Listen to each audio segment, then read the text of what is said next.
pencabutan pagar laut belum selesai. Silakan Komisi 2 datang ke sana, saya antar. Tangkap saya, penjarakan saya kalau saya bohong. Di Desa Kohot baru bikin sertifikat, belum diuruk, sudah ramai. Hari ini saya katakan yang sebenarnya. Atas nama Allah, Desa Tanjung Burung dan Desa Tanjung Pasir yang bersebelahan dengan Desa Kohot sudah diuruk. Ini tidak pernah terpublikasi.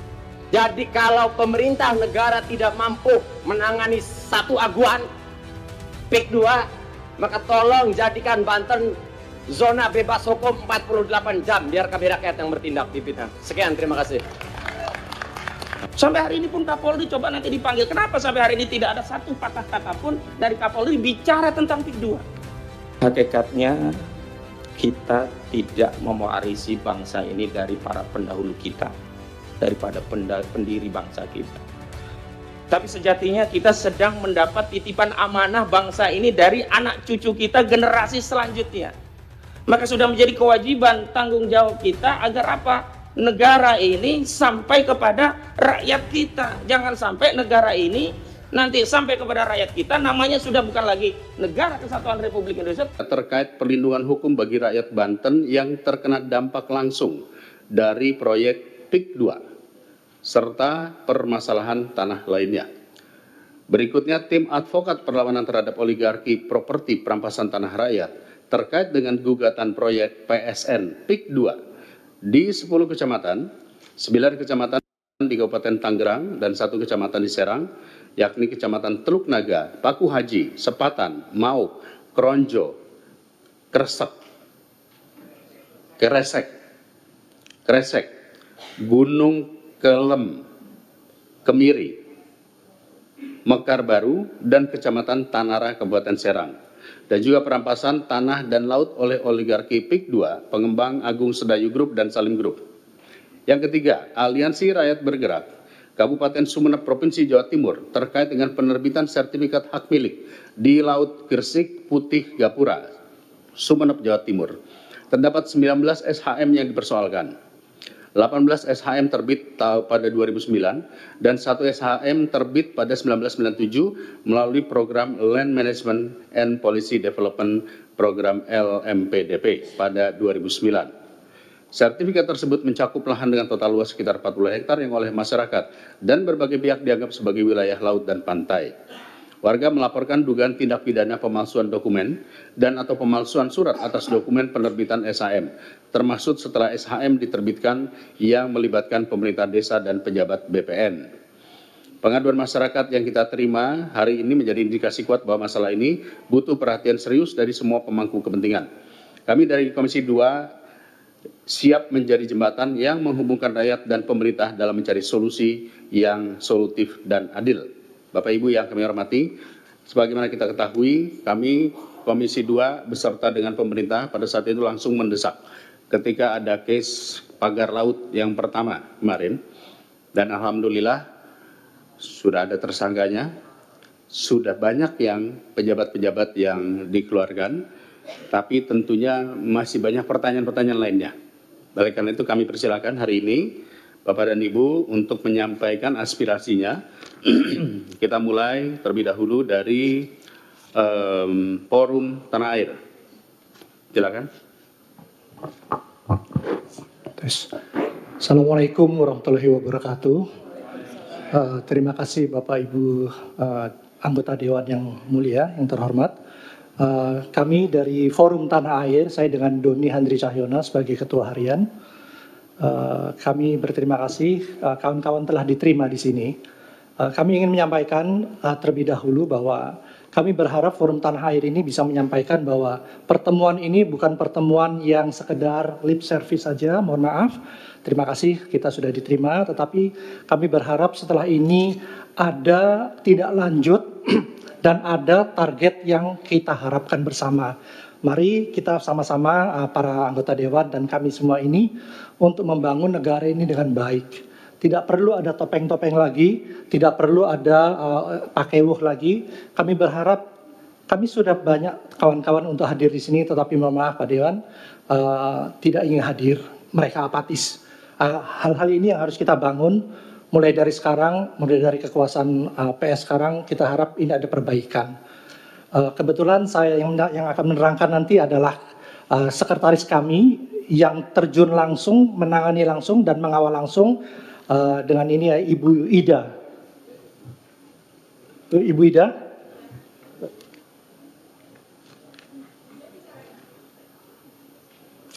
Kami butuh mic. Pinjam sebelah sana. Mungkin bisa gantian duduk di tempat yang ada mic-nya.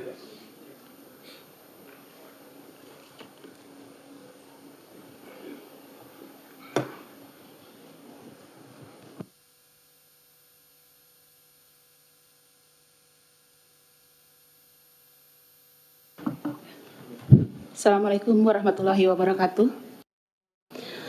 Pimpinan sidang yang mulia, rekan-rekan para tokoh dan teman-teman seperjuangan semuanya. Hari ini alhamdulillahirabbil alamin, di hari yang penuh berkah, insya Allah ini adalah bulan Ramadan yang semoga di ruangan ini semuanya berhati bersih, berpikiran jernih sehingga bisa memperjuangkan semua hak-hak rakyat, terutama hak Banten. Perkenalkan, nama saya Ida Nurhaida Kusdianti, Sekjen Forum Tanah Air.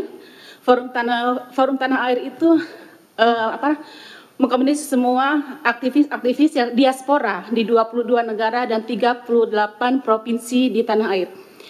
Kami sudah konsen dari bulan November dalam perjuangan Bapak Dr. Said Didu di Banten, terutama PSN PIK 2, dan kebetulan pada bulan November juga saya dan beberapa teman sudah terjun langsung ke Pontirta. Pada tanggal 3 Desember, kami Forum Tanah Air diundang pula oleh Kompas TV menjadi narasumber di talk show Kompas TV bersama Bapak Moanas, bersama Bapak Yoris, dan satu lagi Pak Yoga dari Pakar Tata Ruang. Kami sudah berulang kali membicarakan ini, bagaimana rakyat setempat, kita tidak bicara masalah intimidasi atau harga yang minus atau di bawah NJOP, karena itu semua akan bisa dikonter dengan hal-hal atau balasan-balasan yang mungkin sekarang sudah dipersiapkan. Tapi kami bicara tentang kedaulatan negara. Satu kali lagi kami bicara tentang kedaulatan negara dan kedaulatan bangsa, terutama kedaulatan rakyat. Izinkan saya menguraikan, saya membaca agar tidak ada miss ketika saya mengutarakan semuanya. Kami dari FTA turun langsung ke lapangan pada bulan November, itu sudah saya sebutkan. Terus yang keduanya, persoalan PIK 2, Partai Indah Kapuk hanyalah akses dari persoalan utama, yaitu terkait regulasi yang berkaitan dengan pengadaan tanah dan pendanaan pengadaan tanah untuk PSN, Proyek Strategis Nasional. Regulasi tersebut adalah Peraturan Pemerintah PP Nomor 19 Tahun 2021 tentang penyelenggaraan pengadaan tanah bagi pembangunan untuk kepentingan umum dan Peraturan Pemerintah Nomor 66 Tahun 2020 tentang pendanaan pengadaan tanah bagi pembangunan untuk kepentingan umum, terutama digunakan untuk proyek PSN. Dalam kasus PSN, pemerintah memiliki keterbatasan dana. Dalam pembiayaan pengadaan tanah untuk PSN, untuk mengatasi persoalan tersebut, akhirnya memungkinkan pemerintah untuk melibatkan swasta dalam PSN. Saya garis bawahi, melibatkan swasta dalam PSN. Memposisikan pihak swasta sebagai mitra pemerintah dalam proses pengadaan tanah, termasuk pendanaan untuk pembangunan daerah pantai coastal development. Pada masa pemerintahan Bapak Jokowi, diberitakan di berbagai media, yaitu pemerintah akan mengembangkan 14 proyek strategis nasional. Satu kali lagi saya ulang. Pada masa pemerintahan Bapak Jokowi, diberitakan di berbagai media, yaitu pemerintah akan mengembangkan 14 proyek strategis nasional dan baru dengan pembiayaan dari swasta yang telah disetujui oleh Bapak Presiden Joko Widodo. Salah satunya adalah pengembangan pantai Indah Kapuk tropikal, konsep yang tercapai seluas 1.755 hektar. Hal tersebut tertuang dalam Surat Kemenko Perekonomian nomor 6 tahun 2024 tanggal 15 Mei 2024 dan Surat Komite Percepatan Penyediaan Infrastruktur KP3 nomor PK. Ini Bu, perlu saya jelaskan nggak ya?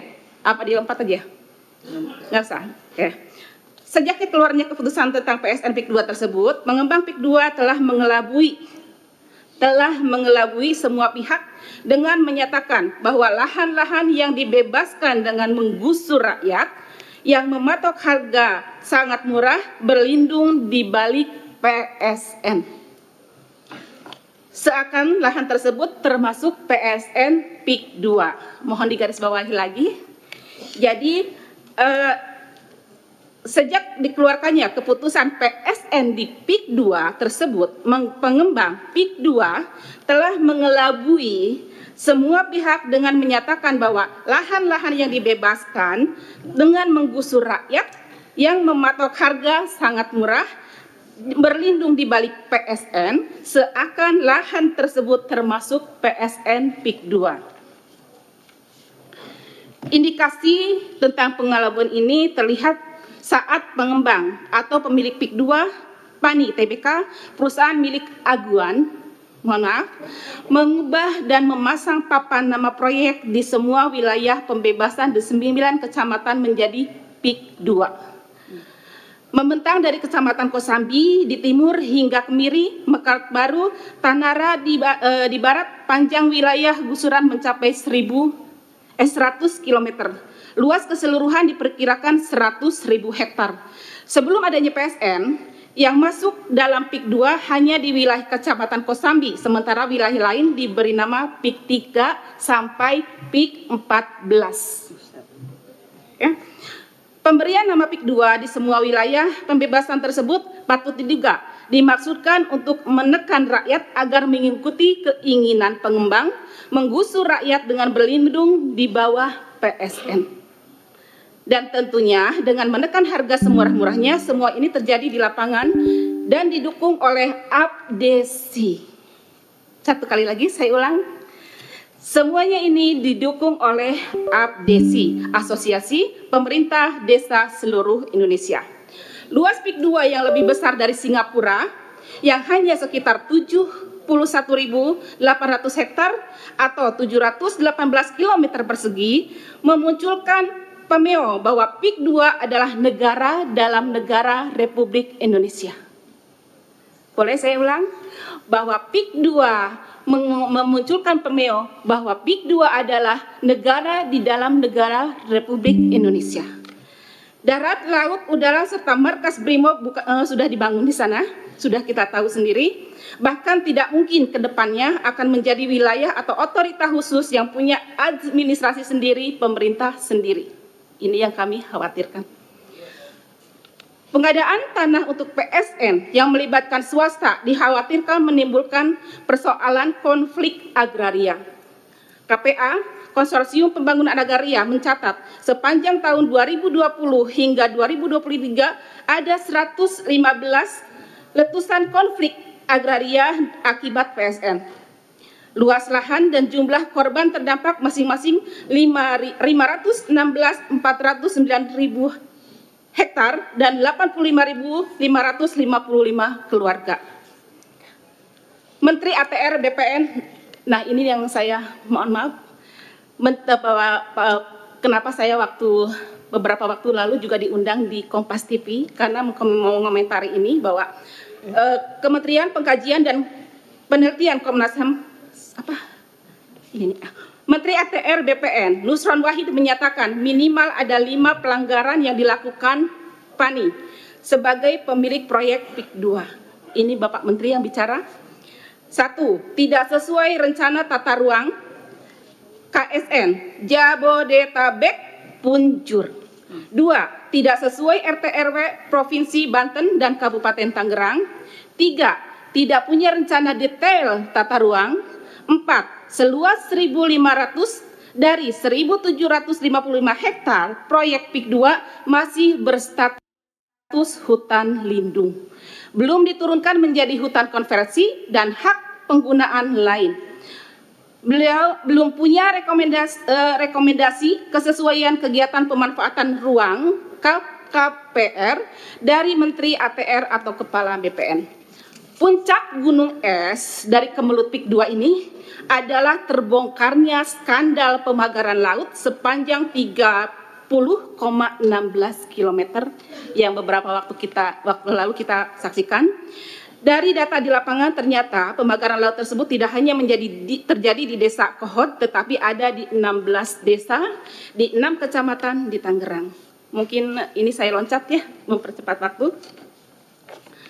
Di awal munculnya isu pagar laut, untuk pagar laut saya loncat, sebentar, mohon maaf. Nah, penggusuran dan pengurugan yang sedang berlangsung sebetulnya harus dihentikan karena sudah terlalu banyak protes dari warga, dari aktivis, daripada tokoh, dan hampir seluruh warga Banten sudah protes atas pengurugan dan penyerobotan tanah. Demikian juga dengan kasus pemagaran laut. Saya mohon Bapak yang ada di sidang ini, terutama Bapak pimpinan beserta jajaran, tolong cermati ini, pahami ini, lihat rakyat Bapak yang ada di Banten. Ini bukan hanya tentang Banten, tapi tentang seluruh Indonesia. Bagaimana saya melihat langsung mereka, bagaimana saya mendengar langsung jeritan mereka. Saya tidak bicara atas nama pribadi, tapi saya sebagai warga Banten, karena memang saya sebagai sekretaris FTA juga adalah warga Banten. Jadi naif rasanya kalau saya menutup mata, hati, dan tuli ketika saudara-saudara saya sedang tertindas. Untuk lengkapnya nanti mungkin akan saya serahkan ke Bapak pimpinan, data-datanya. Dan satu lagi yang harus kita ingat Pak, kejadian ini, Pik 2 ini tidak akan terjadi jika tidak ada Perda 1 nomor 1 2023 dikeluarkan oleh Pemprov Banten. Boleh saya tuturkan sebentar sedikit? Oke. Sebentar, maaf. Beberapa waktu lalu kami dari warga Banten, dari tokoh ulama dan jawara 2 kali meminta audiensi. Pada tanggal 13 November kami meminta audiensi dengan DPRD Banten, tapi mereka menolak dengan alasan reses. Pada tanggal 27 beberapa hari lalu kami kembali mengajukan audiensi dan alhamdulillah diterima oleh Wakil Ketua DPRD Provinsi Banten. Alhamdulillah di situ terbuka semuanya. Jadi ada mengapa Perda 1 nomor 1 tahun 2023 ada dan mereka membicarakan, kami tidak menyertakan satu kalimat pun, mohon maaf perhatian untuk semuanya. Di DPRD Provinsi Banten ketika kami audiensi, beliau mengungkapkan tidak ada satu kalimat pun di dalam Perda tersebut yang menyebutkan ada peralihan fungsi dari hutan lindung ke hutan produksi. Tapi salah. Di dalam Perda tersebut, di pasal 81 sudah tertulis. Silakan nanti saya berikan juga salinannya, insya Allah.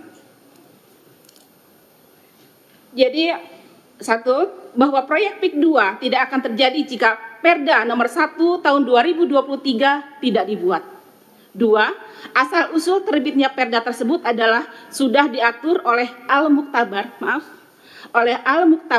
atas dasar perintah dari Bapak Jokowi selaku Presiden Republik Indonesia. Yang ketiga, tanah yang disebabkan tidak sesuai dengan aturan undang-undang yang berlaku, apalagi menggunakan jasa pihak ketiga, salah satunya abdesi. Nomor 4, BPN juga ada indikasi terlibat dalam kelancaran rencana oligarki dan bertindak setelah Perda itu diresmikan. Nomor 5, jadi semua berawal dari pesanan Perda. Oke, jadi semua berawal dari pesanan Perda. Ini saya sudah ada salinannya, nanti saya kirimkan, nanti saya sertakan. Mungkin tidak berpanjang lebar, itu sedikit, yang kami saksikan. Mau supaya orang nanti bisa memahami Perda 1 nomor 1 tahun 2023. Iya. Tentang apa, Bu? Tentang pengalihan, sebentar. Kan ada judulnya itu. Peralihan kawasan hutan atau kawasan hutan lindung ke hutan produksi. Isi perdanya ada, Pak? nama perdanya apa, Ibu? Udah nomor sebentar, ya Allah, kenapa jadi grogi? Bukan grogi, soalnya buru-buru. Rencana tata ruang wilayah Iya, tata ruang Provinsi wilayah. Banten tahun 2023-2024 itu ya? Iya. Itu kan berarti global ya? Ini kan global ini. Hanya masalah yang perubahan itu, peralihan itu ada di yang soal mangrove itu bukan, Bu? Iya, mangrove. Baik, nanti kita pelajari lah. Oke. Terima Nanti kasih, saya Bu. kirimkan juga perdanya.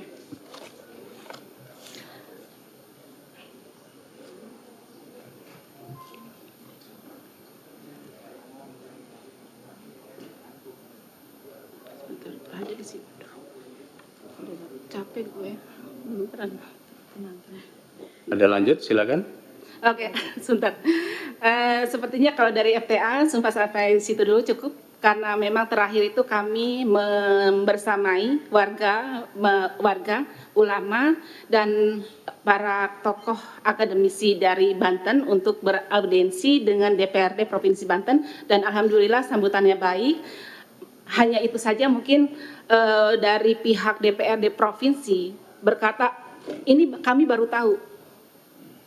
Dia bicara begitu, ini kami baru tahu. Hanya itu.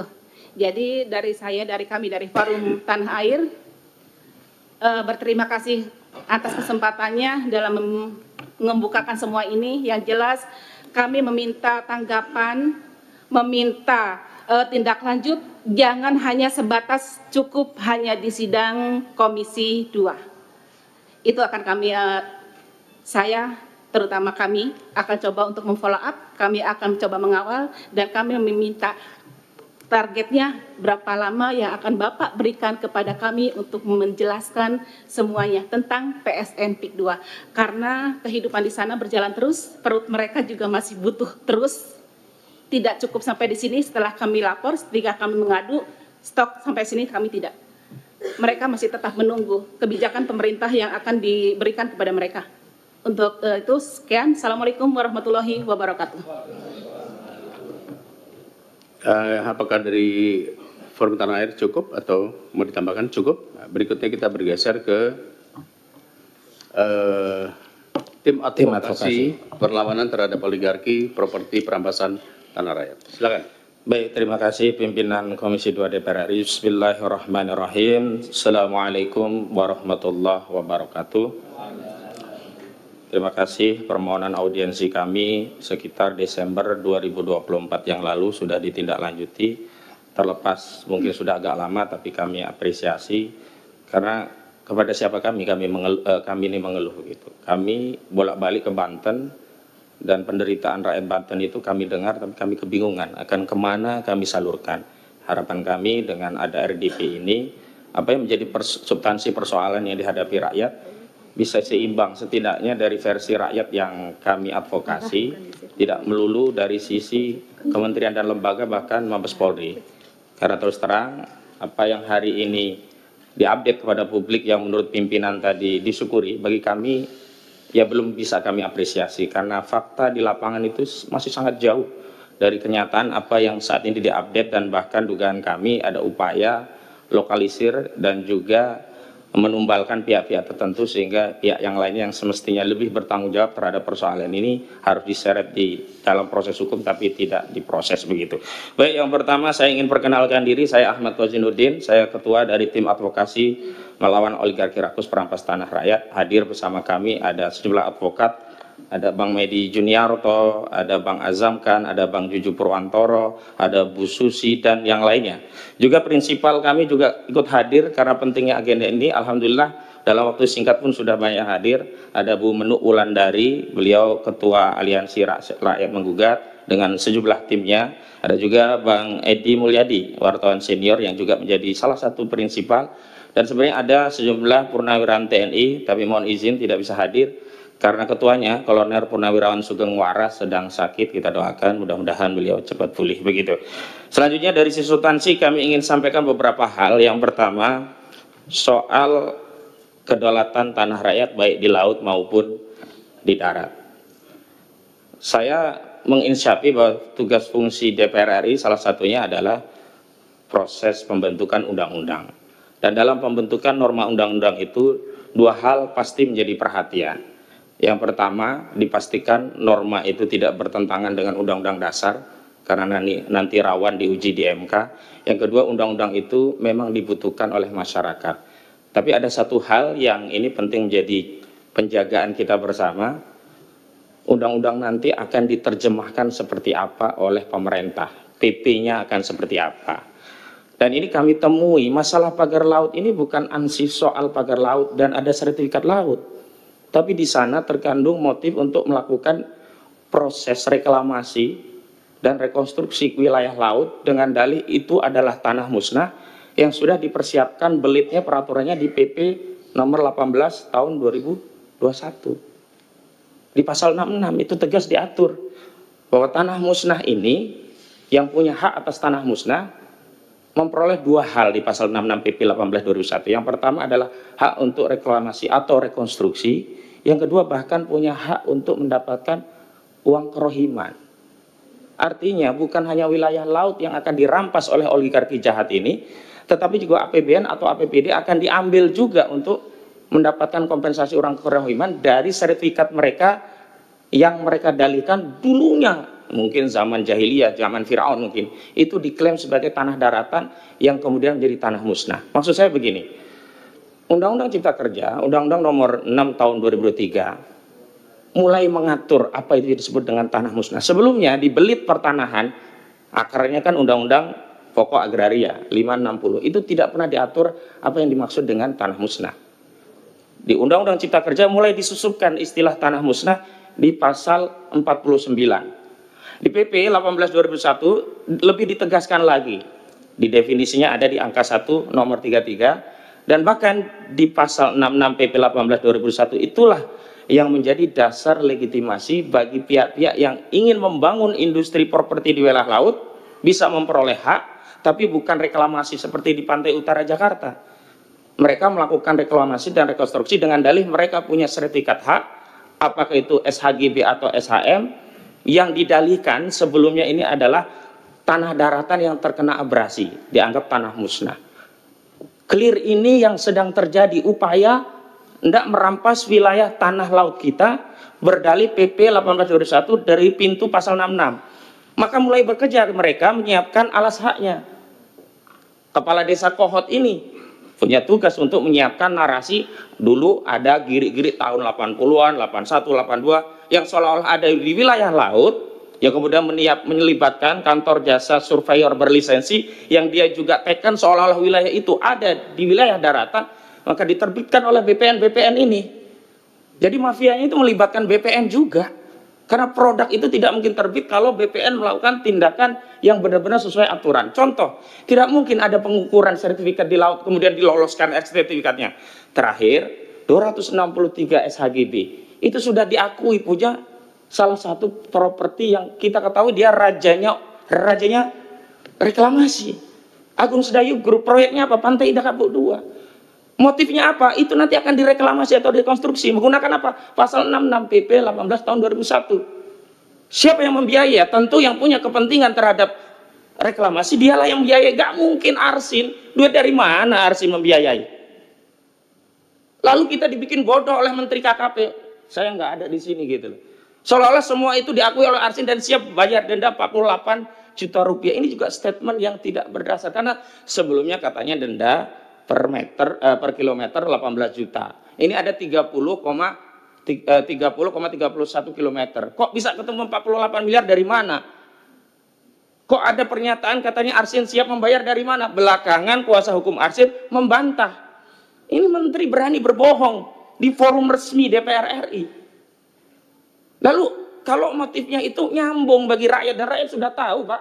Kalau Bapak kunjungan ke Pulau Cangkir, saya kan yang pertama kali dengan kawan-kawan memviralkan pagar laut di Pulau Cangkir itu. juga kemudian nelayan Khalid dan yang lainnya, rame kita bareng-bareng, baru terungkap rencana penjajahan tanah laut kita ini. Itu di wilayah laut.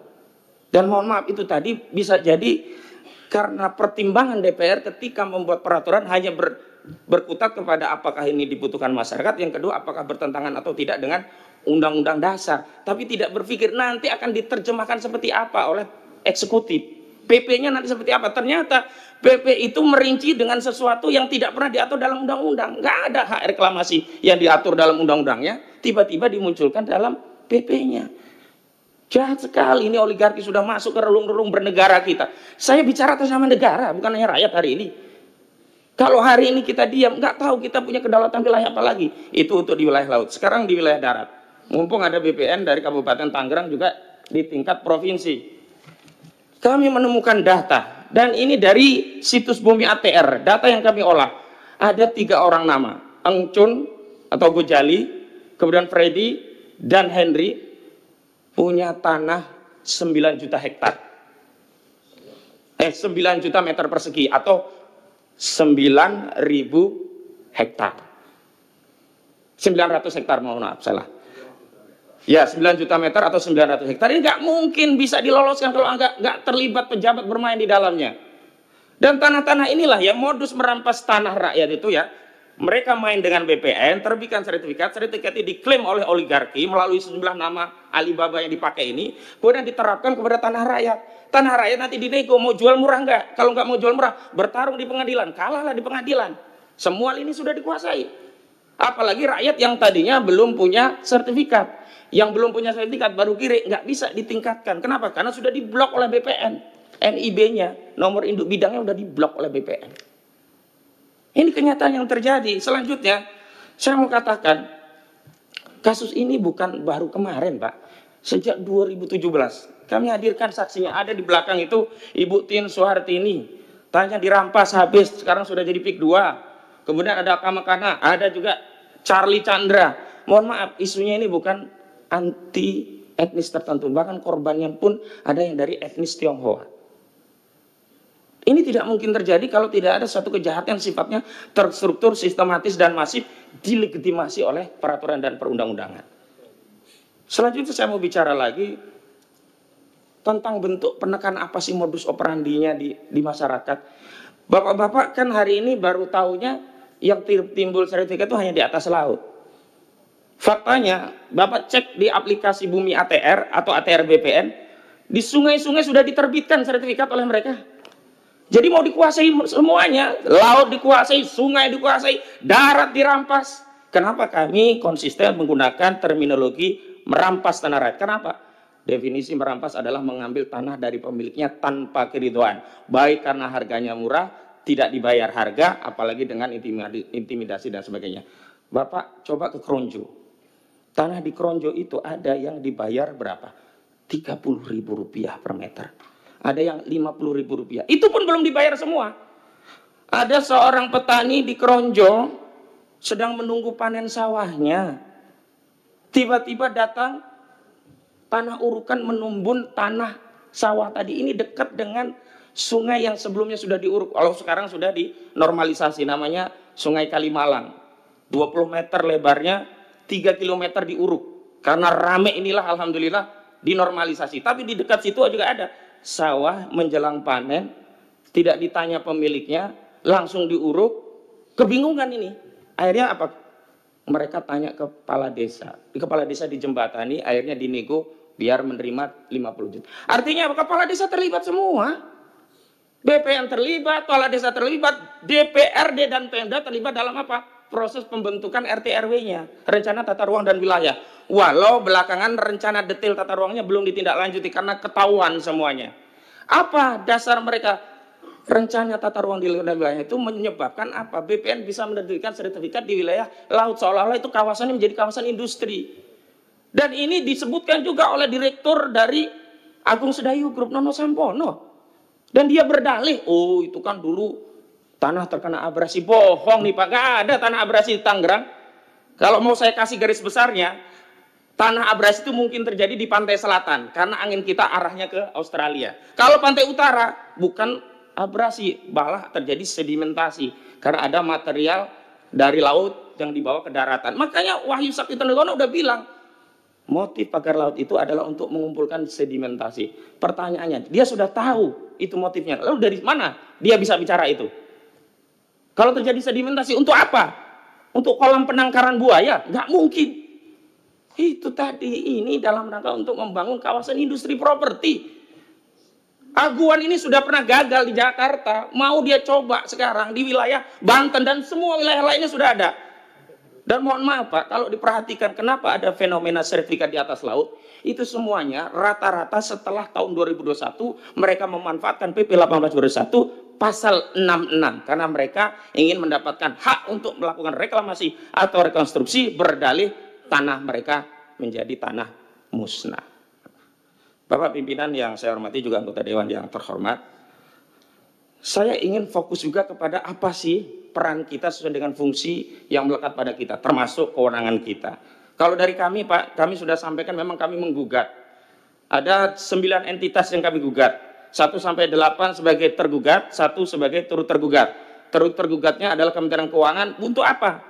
Bukan untuk kami gugat untuk membayar negara kepada kami, bukan. Untuk menerima hasil gugatan kami agar dibayar kepada negara karena kerugian ini dialami oleh seluruh rakyat agar diterima melalui Kementerian Keuangan. Mohon izin saya sampaikan, tergugat 1-nya Aguan atau Sugianto Kusuma, tergugat 2 Antoni Salim, tergugat 3 adalah PT Pantai Indah Kapuk, tergugat 4 adalah PT Mandiri Lestari, ya, Mandiri Sukses Makmur Lestari. Kemudian ada tergugat berikutnya ada Jokowi, ada Erlangga Hartarto. Ada tadi yang disebutkan dari Abdesi, Surtawijaya, dan Mas Kota. Saya menjadi saksi, ada pos Abdesi di Kecamatan Kronju, dekat tikungan yang di sana ada patung ikan dan udang. Belok kiri sedikit, disitulah.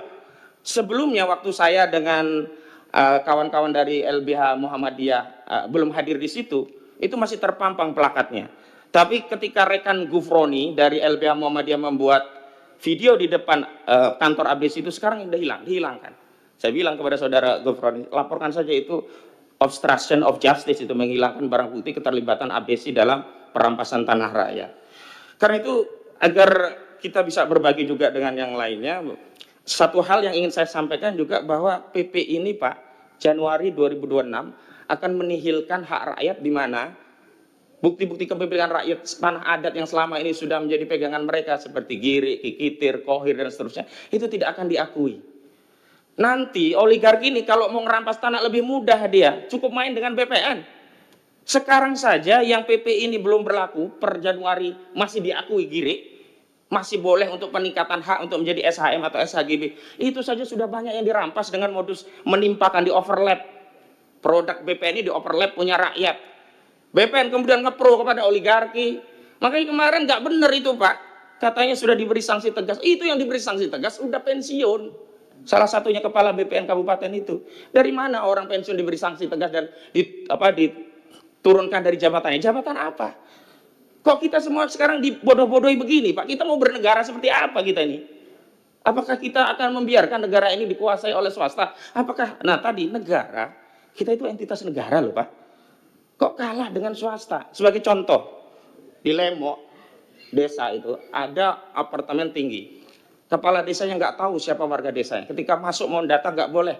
Jadi di PIK itu seperti ada entitas terpisah dari Negara Kesatuan Republik Indonesia. Maka mohon maaf jangan tersinggung kalau saya berulang kali mengatakan jangan-jangan ada Negara Kesatuan Republik Aguan. Maksudnya itu.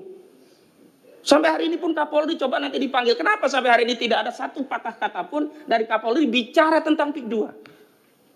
Apakah kemudian negara ini sudah segitunya gitu loh? Dan mohon maaf, ini yang saya ingin sampaikan.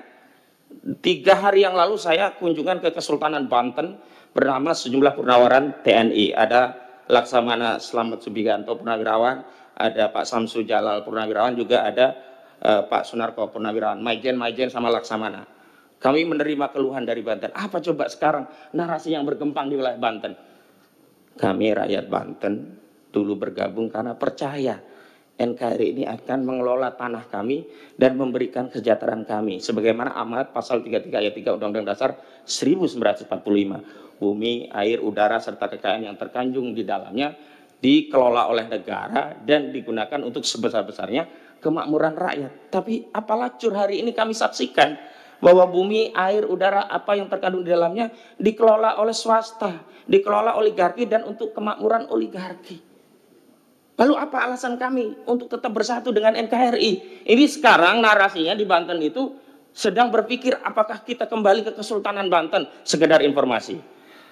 Lalu yang penting juga untuk kami sampaikan adalah bahwa kasus ini sebenarnya kalau negara hadir, sejak pagar itu 1 meter saja sebenarnya sudah selesai. Memang ini ada masalah besar. Tapi bukan berarti sebagai bangsa yang besar kita tidak bisa menyelesaikan persoalan ini. Caranya dengan apa? Jujur. Tadi yang disebut, yang jadi tropical coastline itu Bapak-Bapak, mohon maaf saya kasih tahu. Ini tanah hak negara, mau dirampok oleh Jokowi dikasih kepada Aguan. Kenapa? Dari 1.755 hektar proyek PIK 2 yang disebut dengan tropical coastline, 1.500-nya itu kawasan hutan lindung yang kewenangannya ada pada negara. Mau dikasih kepada PIK 2, dikasih ke Aguan. Ini korupsi. Penyalahgunaan kewenangan dan perbuatan melawan hukum yang menguntungkan diri sendiri, orang lain atau korporasi, dalam hal korporasinya Aguan karena dapat tanah, yang merugikan keuangan negara. Ruginya negara apa? Kehilangan kawasan hutan lindung yang itu mewakili kerugian rakyat. Sejelas ini sebenarnya masalahnya. Tapi kenapa yang ditangkap baru Arsin? Kalau mau saya bilang, bukan hanya Arsin, bukannya BPN pun. Begini info yang saya dapat. SHGB itu seolah-olah hanya dikeluarkan oleh Kantah. Padahal menurut kewenangannya, kalau dia di bawah 4.000 memang Kantah. Di atas 4.000 sampai 10.000 Kanwil. Di atas 10.000 Menteri. Kenapa sekarang kemudian yang tahu kita malah menterinya kebakaran itu kantornya? Dan kami sudah dapat info di lapangan itu ada yang luasnya 30 hektar. Berarti kalau RSHGB 30 hektar salah satunya itu mustahil oleh Kantah. Dan saya minta kepala desa dan Kantah semuanya, ayolah kita tobat gitu loh. Tobat nasuha demi anak cucu kita ke depan. Apa yang mau kita wariskan bagi anak cucu kita kalau semua kedaulatan sudah dirampas pada hari ini, padahal kita masih hidup di hari ini dan kita bisa mengambil tindakan di hari ini.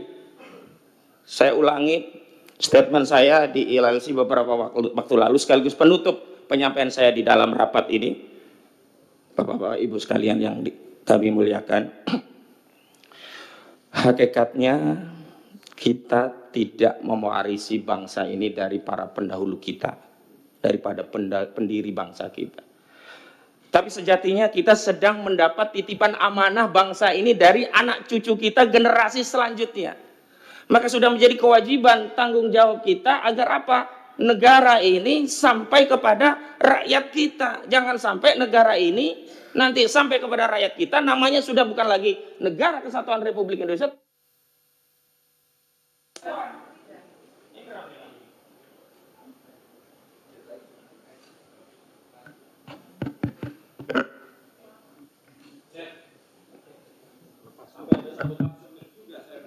Enggak. Saya klarifikasi itu enggak ada sabotase. Kalau sabotase berarti saya instruksi. Tapi ini kan enggak, mati sendiri. Oke. Saya memberikan waktu seluas-luasnya, Bapak mau bicara apa saja silakan. Tolong dicek dulu, mungkin ada yang kesenggol kabel-kabelnya. Ini biasanya ada yang kesenggol kabel-kabelnya.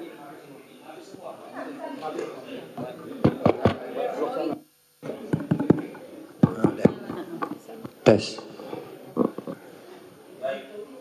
Ya, intinya adalah bahwa kita karena itu kita jangan menyia-nyiakan amanah, karena legasi hidup yang paling tinggi itu adalah reputasi. Sekali kita dicap sebagai anak bangsa pengkhianat di Republik ini, maka tidak ada sisa warisan kita yang bisa kita banggakan kepada anak cucu kita. Terlepas kita kaya raya, terlepas kita hebat, tapi kalau kita dicap pengkhianat, selesai.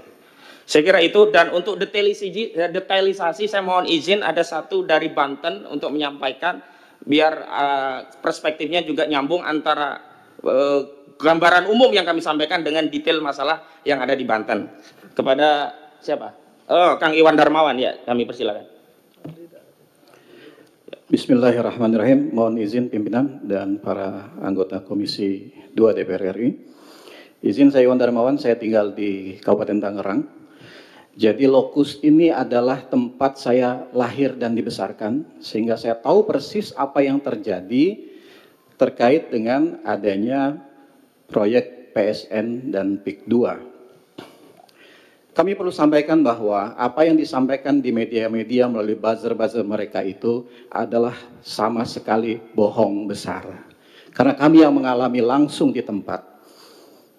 Wallahi ada sawah yang diuruk, yang menggarapnya sama sekali tidak tahu. 1 pekan lagi akan panen, padi sudah kuning, tinggal panen, diuruk secara semena-mena. Wallahi ada sungai yang diuruk sehingga air tidak bisa mengairi sawah dan tambak. Wallahi ada tambak yang diuruk secara semena-mena. Ada tanah wakaf yang diuruk, dijual semena-mena. Dan ini merupakan ekses dari keserakahan para pejabat-pejabat yang ada di Kabupaten Tangerang dan Provinsi Banten, sehingga yang menjadi korban adalah rakyat kecil. Ditambah keserakahan oknum-oknum yang ada di atas. Perlu kami sampaikan bahwa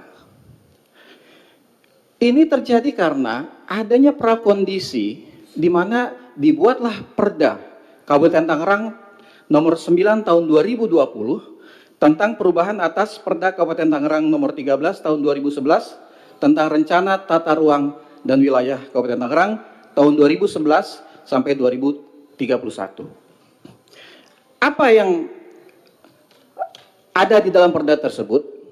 Lahan sawah produktif di utara Kabupaten Tangerang, ini lumbung padinya Kabupaten Tangerang, lahan hijau itu tiba-tiba menjadi lahan kuning.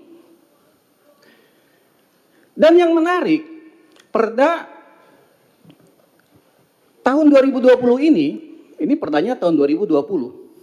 Tapi baru ditandatangani pada tahun 2022. Patut diduga karena memang sedang menunggu logistiknya turun sampai 2 tahun. Jadi itu ditandatangani 2022.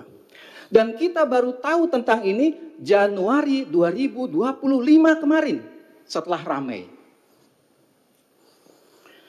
Padahal perda ini jelas bertentangan dengan Perda Provinsi Banten nomor 5 tahun 2014. Tentang apa? Tentang perlindungan lahan pertanian pangan berkelanjutan. Loh kok bisa gitu Perda Kabupaten Tangerang dibuat tapi jelas-jelas bertentangan dengan Perda Provinsi.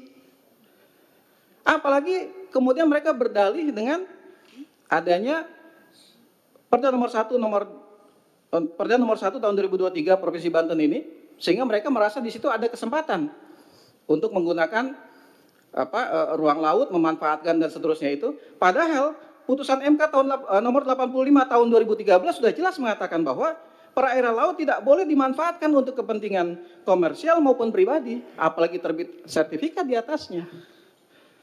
Dan ketika sertifikat yang sudah dinyatakan oleh Menteri ATR BPN Nusron Wahid bahwa di situ ada sertifikat itu, kita semua tahu bahwa sertifikat itu akan terbit ketika BPHTB-nya dibayar. Pertanyaan kami, itu bayarnya ke siapa? Apakah ke oknum pejabat Dispenda pada saat itu? Ke pribadi kah atau memang masuk ke kas kabupaten? Dan jumlahnya fantastis. Artinya bahwa ini betul-betul secara sistemik, secara terstruktur, kejahatan kemanusiaan ini dari atas sampai bawah, atau kalau dibolak-balik dari atas sampai bawah itu merata. Dan hari ini sampai dengan hari ini rakyat masih terus ditakut-takuti. Sedianya kami juga membawa bahan-bahan dan saksi di lapangan, tetapi mereka sangat ketakutan dan mereka masih sekarang agresif mendatangi pemilik-pemilik lahan. Bayangkan, yang tidak mau menjual dikriminalisasi. Saksinya ada, buktinya ada, orangnya ada. Dan bukan cuma satu, banyak.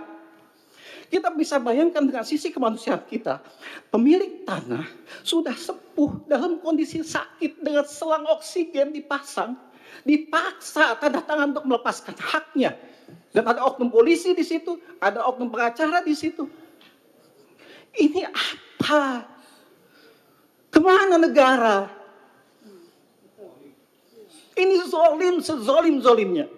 Karena saya mulai paham, mulai mengerti. Kenapa selama ini pengurukan yang begitu masif, pemagaran yang begitu masif, semua pejabat diam di kabupaten maupun di provinsi Banten. Kenapa?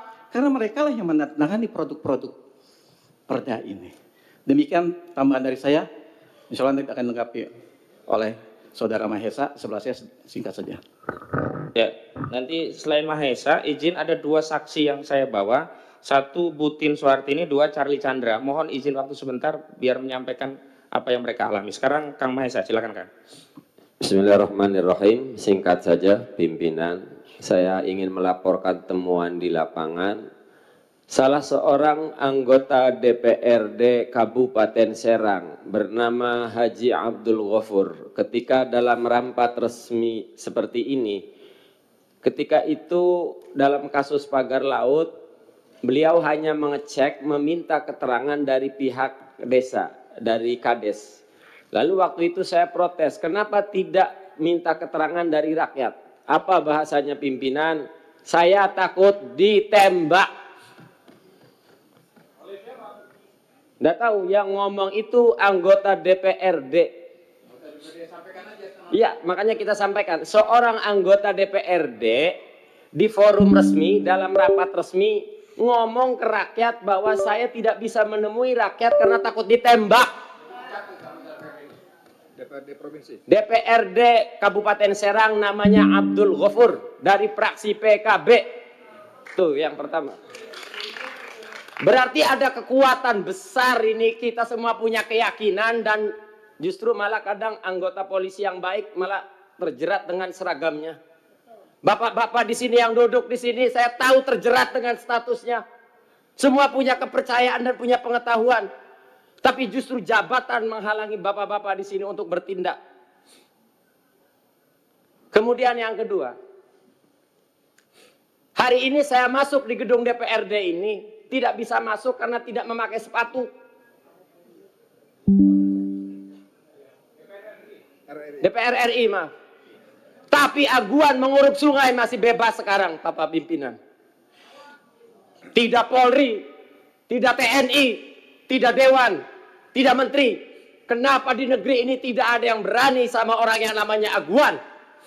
Saya bahkan tidak masuk di gedung milik rakyat hanya karena tidak pakai sepatu. Tapi aguan menguruk di sungai, tanah bengkok. Dan terakhir saya menemukan satu lagi Bapak pimpinan, di BPN ada salah seorang anggota BPN Kabupaten Serang ngomong langsung saat rapat resmi, kata salah seorang anggota BPN, lo bagus Mahesa tanahnya dijual 23.000 daripada digusur. Yang ngomong pegawai resmi anggota BPN. Ibu tolong dengerin Bu, Ibu dari BPN Bu. Ini rakyat bicara Bu. Diem baik itu si Ibu itu dari BPN. Pak Khusus. Ya diteruskan aja, diteruskan. Kita semua mendengar kok. Betapa sakit anggota dewannya katanya takut ditembak. Betapa sakitnya kami rakyat Banten. Salah seorang anggota BPN ngomong, oh lebih baik dijual 3.000 daripada digusur. Saya hanya bisa melaporkan itu saja. Sampai suatu ketika sampai saya ngomong pernah kayak orang ngecaprak pimpinan. Jadi kalau pemerintah negara tidak mampu menangani satu aguan PIK 2, maka tolong jadikan Banten zona bebas hukum 48 jam biar kami rakyat yang bertindak pimpinan. Sekian, terima kasih. Kok Charlie dulu, kok singkat aja ya kronologis. Ya. Ya, terima kasih Pak Pimpinan yang saya hormati. Saya Charlie Chandra, saya sudah berjuang sejak 2013 Pak. Papa saya dijadikan tersangka atas tuduhan pemalsuan yang terjadi lebih dari 30 tahun yang lalu. Seharusnya tidak bisa diterima oleh polisi Pak. Tahun 2013 itu mereka PT Mandiri Bangun Makmur, Direktur Nono Sampono, mengambil surat kuasa dari ahli waris pemilik pertama. Bayangkan, pemilik yang sudah menjual tanahnya 35 tahun yang lalu bisa kasih kuasa ke Nono Sampono untuk menguasai tanah kami Pak Pimpinan. Dan ketika itu terjadi, saya biarkan saja karena saya tahu saya tidak bisa melawan.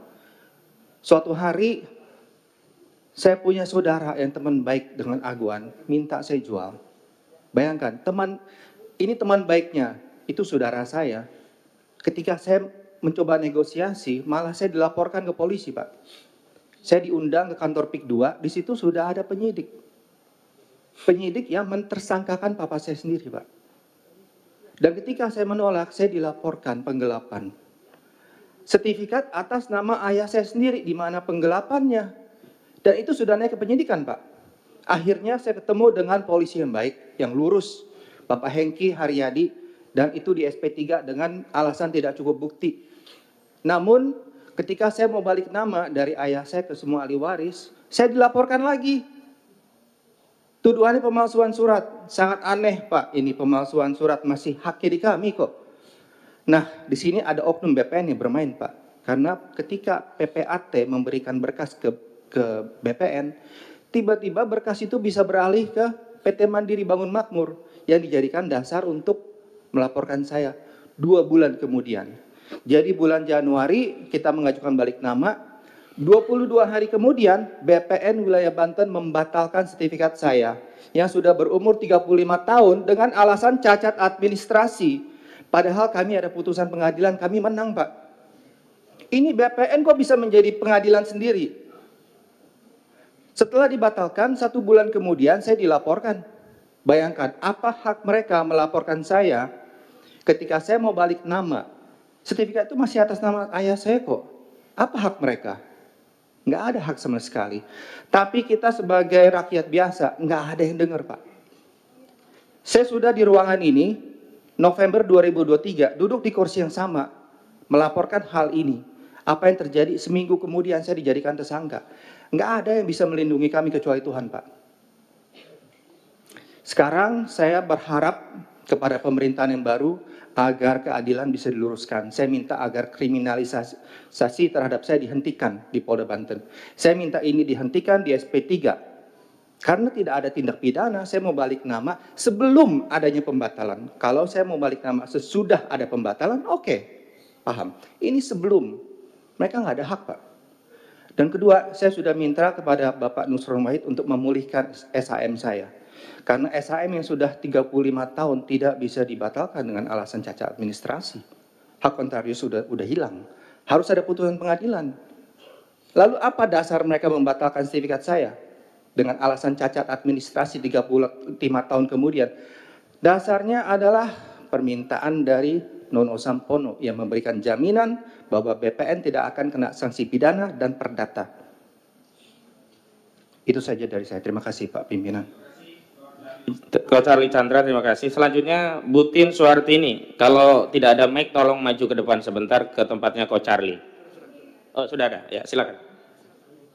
Assalamualaikum. Mic-nya di dekat nih. Terus, kencengin aja kalau Pak. Agak dekat, Bu. Ya. Assalamualaikum warahmatullahi wabarakatuh. Waalaikumsalam warahmatullahi wabarakatuh. Bismillahirrahmanirrahim. Ya, saya adalah pemilik tanah yang berada di Tanjung Burung yang berdekatan dengan perencanaan PIK 2. Saya mempunyai tanah itu dari tahun 1974. Ketika tahun 2016, tanah itu masih ada isinya, masih ada ikannya, sudah ditutup, diuruk maksudnya.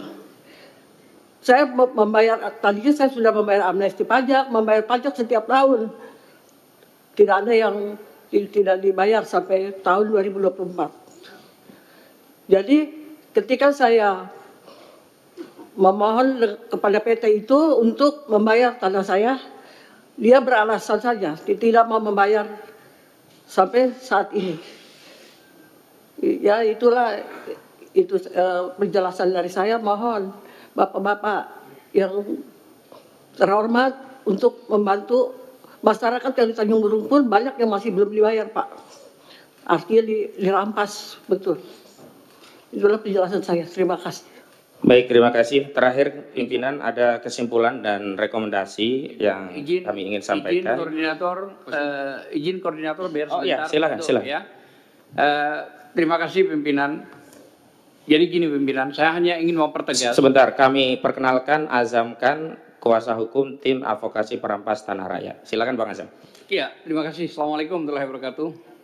Dengan segala hormat, karena tempat ini saya anggap mulia, baik di hadapan kita dan di hadapan Allah Subhanahu Wa Taala, semua akan mempertanggungjawabkan. Maka dari ini saya hanya mempertegas bahwa ada pasal memang 49 Undang-Undang Cipta Karya itu yang sering digunakan istilah tanah musnah untuk mendapatkan hak reklamasi. Artinya apa? Artinya memang undang-undang ini memang diciptakan untuk menguasai darat, lautan, sungai, danau, ya, yang sifatnya itu juga ditok oleh DPR. Nah ini juga penting untuk kita sampaikan. DPR sebagai Dewan Perwakilan Rakyat juga harusnya mengukur sebelum mengetok undang-undang tersebut. Karena apa? Ini menyangkut hak wilayah daulat rakyat sesuai kekuatan pasal 2 Undang-Undang Dasar 1945. Jadi harapan saya apa yang disampaikan koordinator tadi sudah cukup jelas. Bahkan beberapa saksi-saksi yang menjadi korban paksa baik di Teluk Naga, di Banten maupun di Tangerang dan juga di Sumeneb. Karena persoalannya adalah mereka ini bermain kepada oknum-oknum BPN. Dan ini harus juga dibersihkan karena BPN juga banyak sekali bermain kejahatan-kejahatan model begini. Karena mereka mendapatkan uang fasilitas dan segala macam, tapi berani mengorbankan atas segala keinginan para oligarki. Dan ini tolong juga apa yang terjadi di Sumeneb, di Gresik Putih, dan bahkan jajaran wilayah Madura juga, dan Sidoarjo itu sama. Harapan saya kepada pimpinan untuk mempertegas koordinasi kepada Polda, Mabes maupun juga ATR BPN untuk dicabut kalau sudah tidak sesuai dengan undang-undang. Dan memang tidak pernah ada undang-undang yang menyatakan bahwa laut, danau, sungai itu bisa dibuat sertifikat, baik sertifikat hak milik maupun HGB, apalagi selain dari itu. Saya kira mungkin itu tambahannya. Terima kasih, kami dari tim lawyer penggugat nomor 754 di PN Pusat, koordinatornya Ahmad Ghasinuddin dan beberapa rekan ini, Jack, ada Soraya, ada Mas Juju, dan banyak sekali yang hadir, rekan-rekan lawyer di sini. Dan prinsipal juga Mas Edi ada. Terima kasih. Harapan saya dengan DPR ini benar-benar nanti, artinya tidak seremonial gitu loh pimpinan, tapi benar-benar ini diperhatikan karena ini masalahnya rakyat dan DPR kembali kepada rakyat, mempertanggungjawabkan kepada rakyat selain kepada Allah SWT. Terima kasih. Assalamualaikum warahmatullahi wabarakatuh. Waalaikumsalam warahmatullahi wabarakatuh. Izin satu lagi karena datang jauh-jauh dari Tangerang, mohon waktu Bang Kurtubi, silakan dari Tangerang. Hadir. Oh lagi sholat. Kalau belum ada, saya Bang Hambali kalau gitu penggantinya. Dengan yang lain dulu Ya, juga bisa. Hambali, ya. Tapi bapak-bapak, ibu-ibu sekalian aja ya, saya pengen menyampaikan, kita hormati juga bulan Ramadan. Jadi tidak usah sampai terlalu mengeluarkan kata-kata yang nanti malah nggak enak di dalam bulan Ramadan. Mengurangi pahala. Nah, itulah. Baik. Saya pikir sebagai umat Muslim cukup bijak lah. Silakan. Baik. Bismillahirrahmanirrahim. Assalamualaikum warahmatullahi wabarakatuh. Assalamualaikum warahmatullahi wabarakatuh.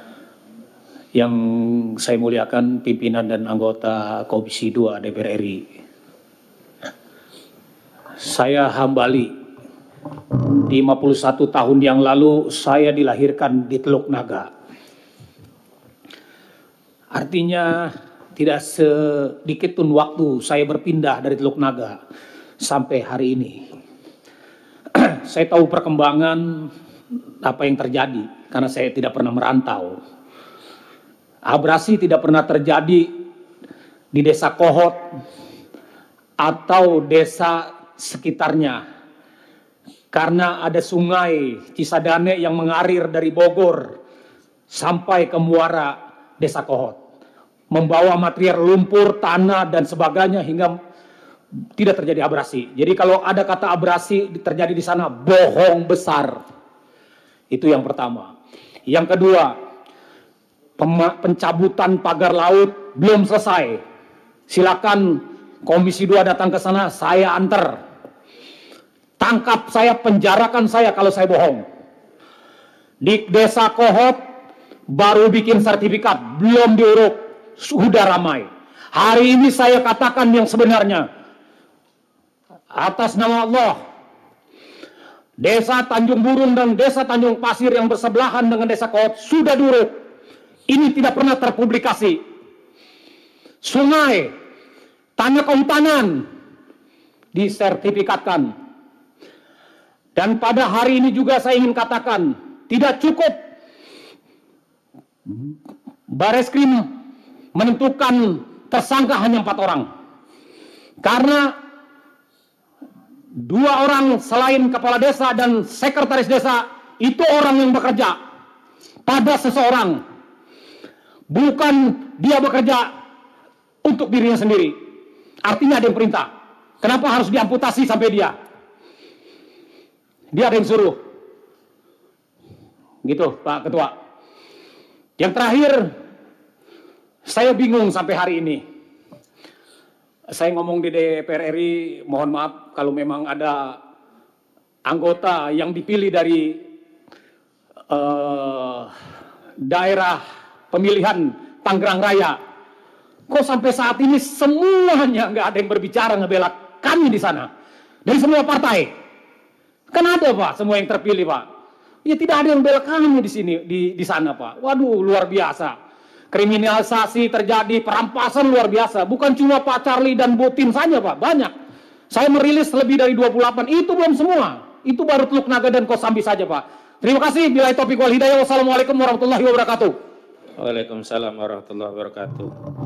Izin di bulan puasa saya ingkar janji karena ternyata Bu Menu Wulandari ingin menyampaikan pimpinan. Beliau ketua Aliansi Rakyat Menggugat, kiranya berkenan. Bu Menu. Tapi kalau Bu Menu ini kelihatannya agak lebih adem ya. Ya, insya Allah. Insya Allah, insya Allah. Assalamualaikum warahmatullahi wabarakatuh.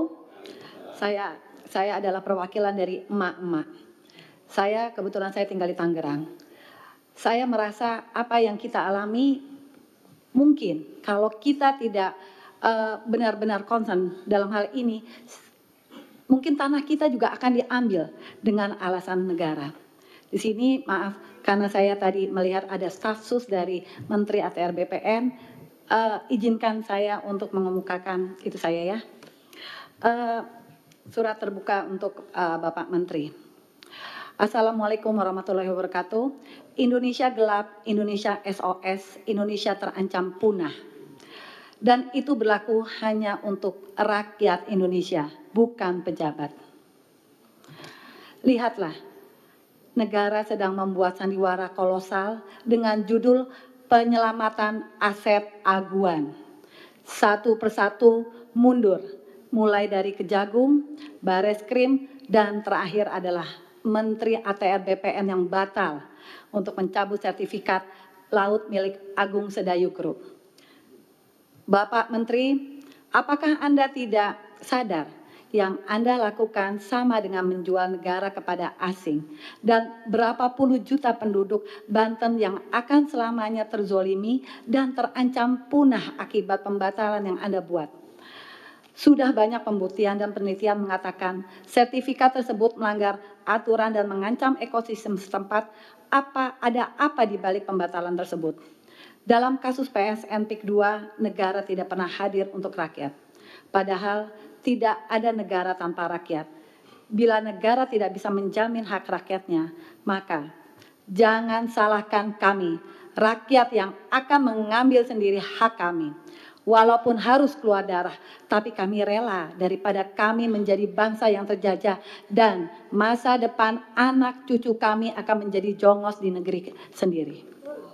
Dan untuk Bapak Menteri dan juga pejabat-pejabat yang terhormat, belum mulia,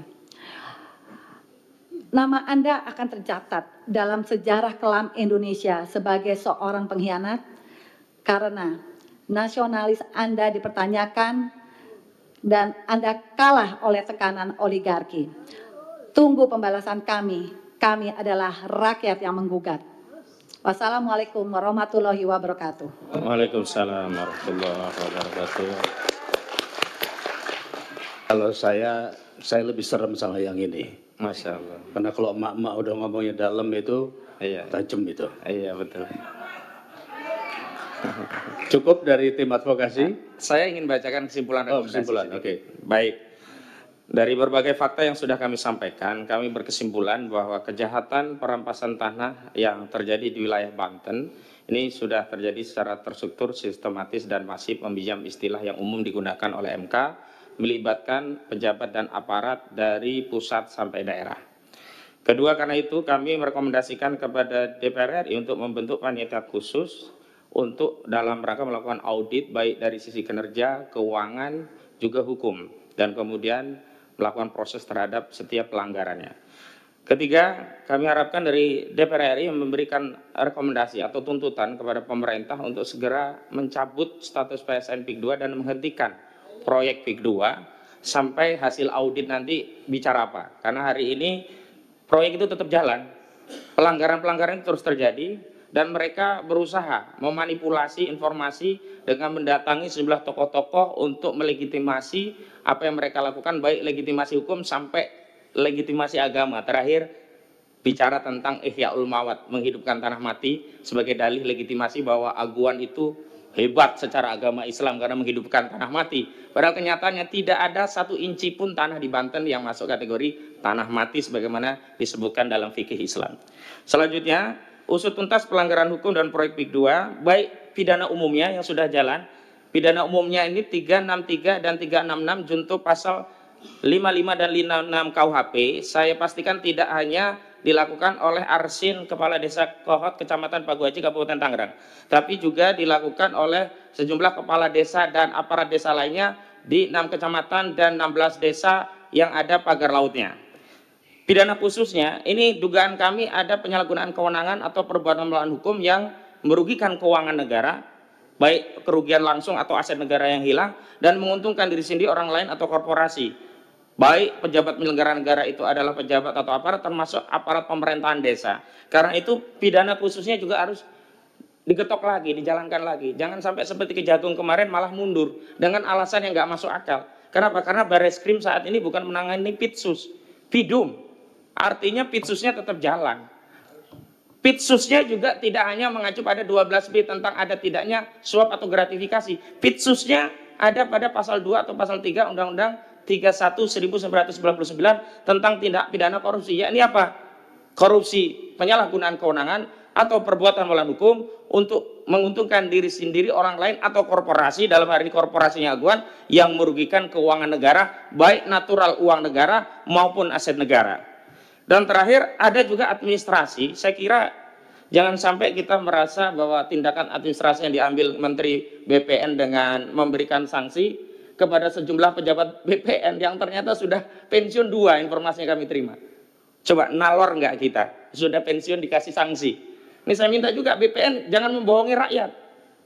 Ya KKP juga jangan membohongi rakyat. Nah kalau KKP, kami udah kirim surat Pak, nggak pernah diterima audiensi dengan KKP Menteri Sakti Wahyu Trenggono, dan kami sudah kasih tahu pelaku pemagar yang punya proyek Pimpronya ini namanya Mandor Mehmet, kabur orangnya sekarang. Yang mendanai ini namanya Engcun alias Gojali. Gojali ini yang punya tanah hektar-hektaran yang diterbitkan BPN di NIB-nya. A Gojali, nama Cinanya Engcun. Namanya A Gojali, dia juga pelaku. Kemudian siapa yang mensupervisi? Ali Hanafi Alijaya, orangnya Aguan. Udah tahu semua ini. Cuman kita semuanya pura-pura nggak tahu atau pura-pura bodoh. Makanya di forum yang formal ini, kalau sampai ada yang pura-pura tidak tahu atau pura-pura bodoh, berarti mereka secara nyata turut serta terlibat dalam merusak kedaulatan negara dan rakyat Indonesia. Demikian dari kami. Assalamualaikum warahmatullahi wabarakatuh. Terima kasih. Jadi tim advokasi tadi 1,5 jam sendiri.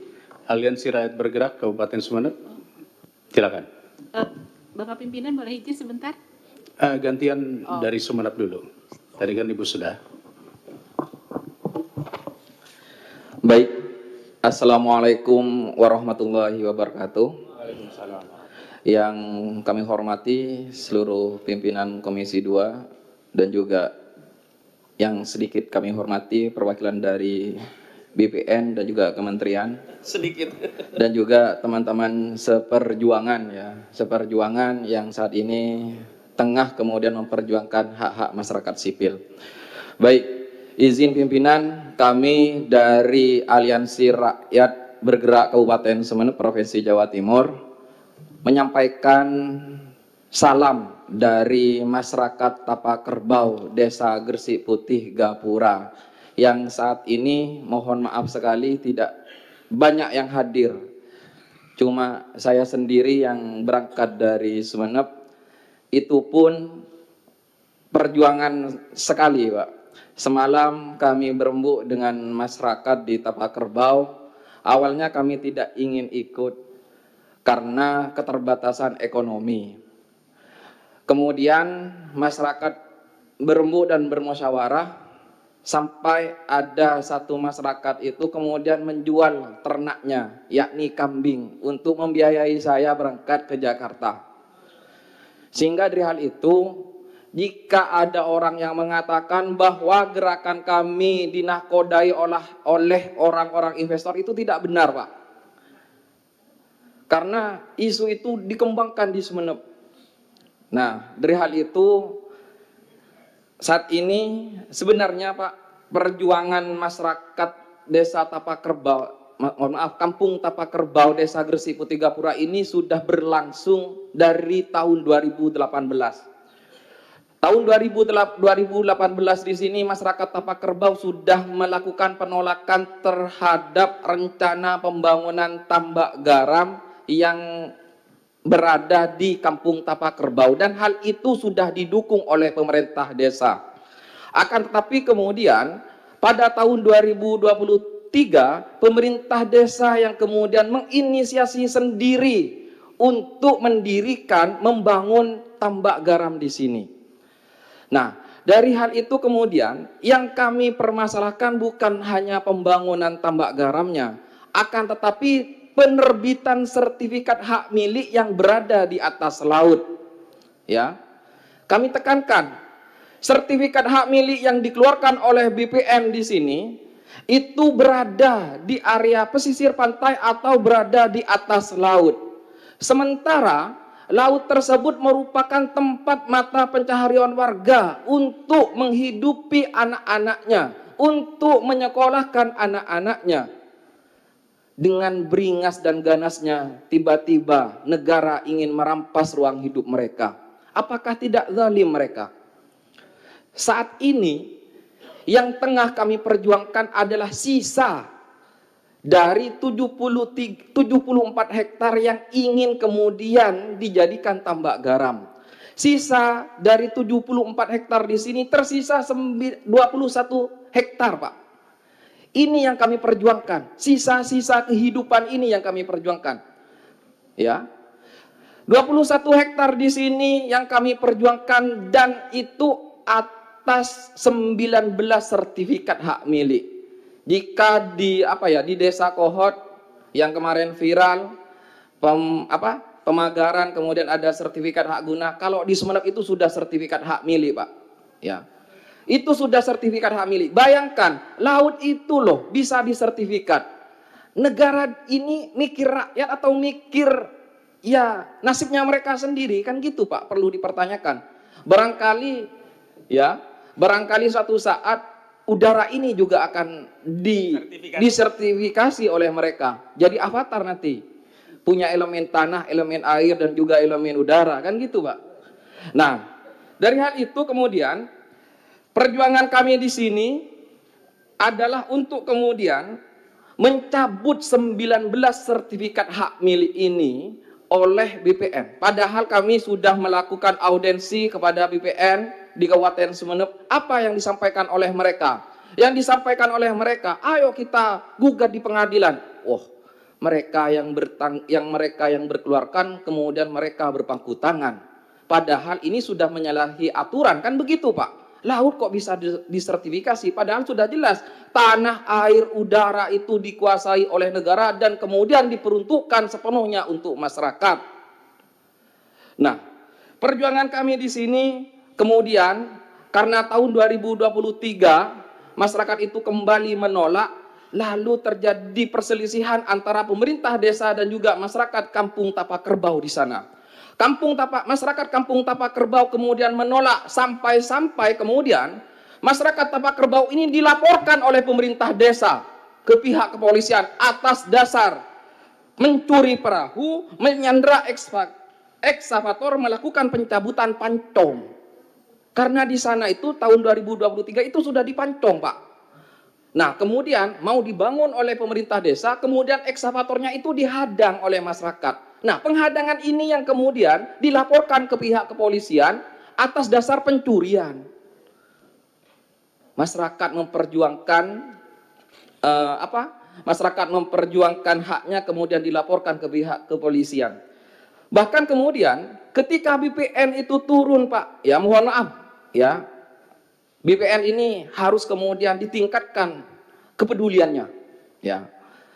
Mumpung lagi Ramadan di sini Pak, anggaplah keimanan dan juga kerohaniannya ini perlu ditingkatkan Pak. BPN ketika turun di sana, yang hal itu kemudian diwakili oleh Bapak Ghufron Munif. Bapak Ghufron Munif pada tanggal 24 Mei 2023 saat kemudian mensurvei laut yang disertifikat, apa yang disampaikan oleh beliau. Beliau itu kemudian mengatakan bahwasanya awalnya beliau itu bilang laut Pak. Awalnya di sana itu, oh iya ini laut. Jujur demi Tuhan. Ya, Bapak Ghufron Munif di sini BPN Sumeneb itu awalnya beliau itu bilang laut, kemudian pernyataan tersebut dicabut dengan dalih ia hanya memantau. Ya. Iya, jujur saja. Awalnya kami tanya, "Ini Pak apa, Pak?" "Ini laut." Terus, ya, sekarang saya nggak bisa membuat pernyataan karena tugas saya memantau. Hasilnya nanti pada tanggal sekian-sekian, pada tanggal 13 Juni 2023. Awalnya Pak. Kemudian kami tarik lagi kepada kepala desa. Kepala desa kami tanya, apa yang disampaikan kepala desa? Sewaktu-waktu bisa jadi daratan. Iya, masa mereka itu nggak paham pasang air surut, kan gitu Pak. Nah, ini adalah, anggaplah yang kami perjuangkan saat ini Pak. Ya, yang kami perjuangkan atas dasar masyarakat, bagaimana kemudian negara hadir memberikan perlindungan, memberikan pembelaan kepada masyarakat sipil. Bagaimana kemudian 19 sertifikat hak milik ini kemudian dicabut oleh negara, kemudian memberikan sepenuhnya kepada masyarakat, karena di sana adalah tempat untuk mencari kehidupan, mencari kerang, kepiting, rajungan dan lain sebagainya saat musim hujan. Karena di sana Pak, ya, kondisi masyarakat di sana itu selain menjadi buruh di PT Garam, ya, buruh di PT Garam, ketika musim hujan mereka itu kemudian bekerja mencari kepiting, ikan dan rajungan di sana. Nah, kalau ini kemudian dibangun, lalu hal ini kemudian sudah merampas ruang hidup mereka. Dari hal itu kami meminta kepada negara untuk mencabut 19 SHM di sini. Mari apa yang sudah kalian dapatkan, amanah yang telah diberikan oleh rakyat kemudian diperuntukkan sepenuhnya untuk kepentingan rakyat. Apakah kalian tidak sadar apa yang sudah disampaikan di dalam ayat Al-Quran? Bismillahirrahmanirrahim. Walladzina hum li amanatihim wa ahdihim ra'un. Bahwasanya amanah yang telah diberikan kepada kalian harus dapat dipertanggungjawabkan. Bahkan di dalam ayat yang lain itu ditegaskan, kullu nafsin bima kasabat rohina. Nah, ini yang kemudian harus dipertanggungjawabkan. BPN harus kemudian bertanggung jawab, kemudian harus mencabut ini semua. Baik, itu saja dulu Pak yang dapat kami sampaikan, ya, karena baru datang juga saya Pak. Baik, izin pimpinan, rekan kita ini namanya tadi lupa, Ahmad Siddiq ya. Nama saya Muhammad Faik Pak. Ya, Muhammad Faik. Dia dari tim kita juga yang memperkuat proses laporan ke Polda Jatim dari Sumut. Iya. Ya. Enggak, yang Terima kasih. saya pertanyaan pribadi aja. Itu dari 74 hektar yang mau dijadikan tambak garam, berarti kan ada sebuah lembaga lain. Nah, itu lembaganya apa? Yang mau bikin tuh apa? Nah, tahu nggak? Iya, kemarin itu ketika kami anggaplah audiensi ke pemerintah desa yang ingin dikelola oleh pemerintah desa, bilangnya seperti itu Pak. Kemungkinan. BUMDes. Iya, kemungkinan itu, kemungkinan ya Pak, kemungkinan pemerintah desa itu, ya dalihnya begitu Pak. Ya, dalihnya untuk kemudian anggaplah meningkatkan kesejahteraan masyarakat dan lain sebagainya yang dikelola oleh desa. Baik, terima kasih. Jadi ini BUMDes versus rakyat ya. Oke. Saya pikir semua sudah menyampaikan. Ibu ada mau ditambah? Boleh ada yang tertinggal? Oh iya Pak, mohon maaf Pak. Izin Pak memperkenalkan teman saya yang ada yang ikut juga di sini Pak. Namanya sahabat Maulana Yusuf. Itu yang menemani saya di Jakarta barusan Pak. Mana itu? Yang mana? Oh ya, itu teman saya Pak, sahabat Maulana Yusuf Pak, menemani saya di Jakarta ini Pak. Terima kasih Bang. Oke. Itu kayaknya TA itu ya. Jadi ketahuan deh. Silakan Ibu. Ya, saya ingin mempersilahkan Bapak Marwan Batubara untuk bicara karena beliau hadir bersama kami dari Forum Tanah Air. Ini kok jadi saling mempersilahkan teman-temannya? Kan ada bagian masing-masing. Oh gitu. Oke. Saya pikir terakhir dari Pak Marwan, setelah itu nanti saya minta tanggapan dari BPN ya. Ya. Terima kasih. Assalamualaikum warahmatullahi wabarakatuh. Ada beberapa hal. Yang pertama soal PSN PIK 2 ini, kalau kita bandingkan dengan konstitusi dan undang-undang yang berlaku, maka pelanggarannya itu sudah masuk kategori yang sangat-sangat bermasalah pelanggarannya, sehingga kita bisa anggap ini sebagai pengkhianatan terhadap negara dan konstitusi. Kemudian terkait dengan DPR, salah satu dari 3 fungsi utama DPR itu adalah melakukan pengawasan di samping pembentukan undang-undang dan anggaran. Tapi apa yang terjadi, yang saya sebut tentang pelanggaran tadi, bahwa ini sudah terjadi bukan cuma di laut dengan pagar laut, tapi lebih parah itu di darat. Hanya dari kasus pagar laut itu ada 13 peraturan perundang-undangan yang dilanggar. Jadi ada undang-undang mungkin 5, di bawahnya itu ada peraturan turunan. Jadi total 13. Nah sementara di darat justru pelanggarannya itu, pengkhianatannya itu lebih besar. Sehingga fungsi pengawasan DPR ini saya kira harus dioptimalkan. Salah satunya dengan membentuk angket. Kalau kita memotret kasus pagar laut, ya 36 km panjangnya pagar dibangun, dan itu terjadi di 16 desa, kemudian hanya diusut di desa Kohot, lalu coba diselesaikan dengan membayar denda 48 miliar. Maka ini sudah sangat jelas, ini baru bicara laut dan itu hanya diambil di satu desa. Sehingga saya kira kejahatan ini tidak bisa dibiarkan. Yang kita catat adalah pemerintahan ini lewat menteri-menteri yang mungkin coba diminimalkan hanya lewat ATR BPN dan KKP, tanpa melibatkan yang lain, coba untuk bagaimana menyelamatkan oligarki dari kejahatan sistemik tadi. Itulah yang terjadi. Dan kita melihat rakyat itu banyak yang menderita. Aset rakyat diambil, aset negara dirampok,